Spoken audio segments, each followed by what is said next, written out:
Sup, guys? Mikey here for the Yu-Gi-Oh! Council with Tech Tuesday.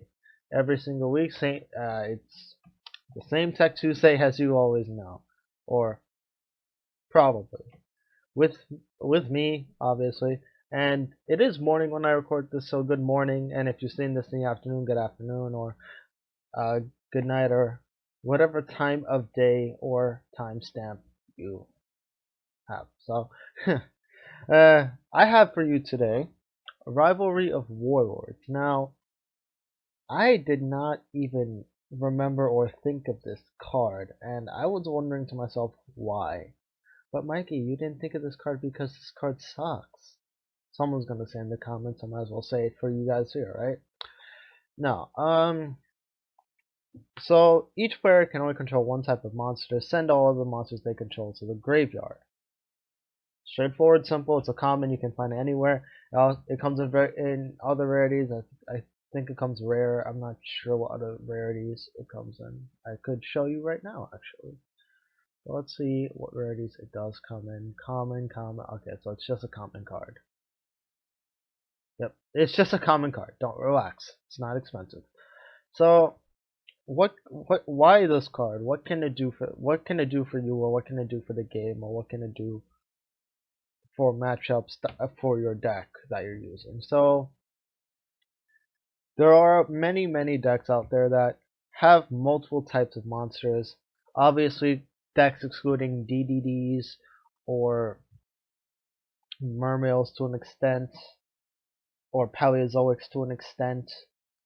Just decks that are really type based. This won't work against. But decks like Blue Eyes, where it has spellcasters, dragons, where ABCs that have multiple Exceed monsters in their arsenal.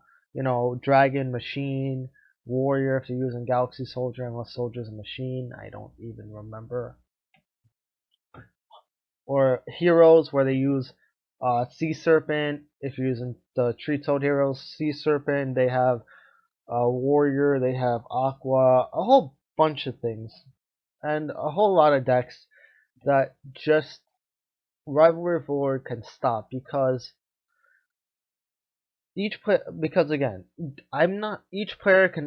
both players must choose the type of monster they want to keep on the field. And if you activate this on the first turn, then they can only go for that type of monster that they have on the field, unless they go for an overlay as the only monster on the field.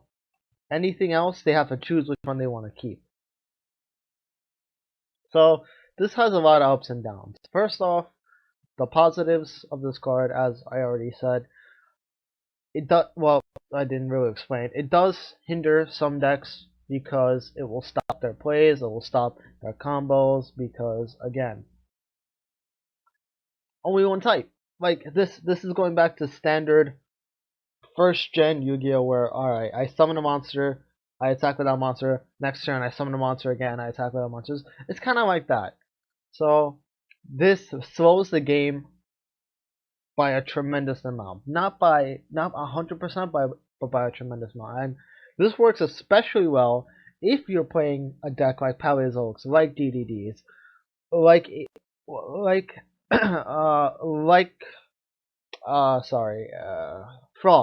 frogs, and it'll hinder every other deck that is so diverse. Oh, Metalfoes was another deck. You can also use this in Metalfoes. And I've seen people side deck this. I've seen this card side decked or main decked because of how advantageous it is to their deck. Now, downside, it does hinder your plays as well, because your extra deck or your main deck cannot be as diverse as you want it to be, unless it just follows that one typing, like Metalfoes does, to an extent, unless you're using a Metalfoe variant. Or even Blue Eyes, you don't need the spellcasters per se on the field. You could just work on the entire dragon side of Blue Eyes, since if you have a full setup for Exceed dragons, you don't need the Synchro dragons like Crystal Wing, like Azure Eyes, like Spirit Dragon. You don't need those things if you have the Exceed side of it. Downside, Trap, it is a continuous spell, so it's an easy target for Twin Twisters, an easy target for any spell destruction type effects or anything of the sort. But at the same time, that's a good thing because now your opponent will have to use a resource to get rid of this card and continue their play. So that's with any continuous trap in general, but if it really does hinder the opponent to a point where they having trouble performing with their deck at the level that they should be, then they have to hit this card and waste resources to do so. And that's about it. If any more, let me think if there's any more cons I can think of or any more pros I can think of, because this card is as straightforward as can be. As with last week's, I know these cards should be straightforward, but I had some other cards in the back as ideas, but I'm still working out like how it can be used. How the other cards I have in the back of my head can be used. I'm still working on that. So that's it for me. I can't think of anything else. You guys can help me out in the comments of the pros and cons of this card, because again, it is morning and I do start college today. So, and I did say I will not let my schedule hinder the schedule. So I promise I will not let it hinder the schedule. I promise I will get videos out to you, even though I'm partially not awake yet, but I'm slowly waking up. So make sure to comment, rate, and subscribe. Let me know what you guys think in the comments below. Is this card good? Is this card bad?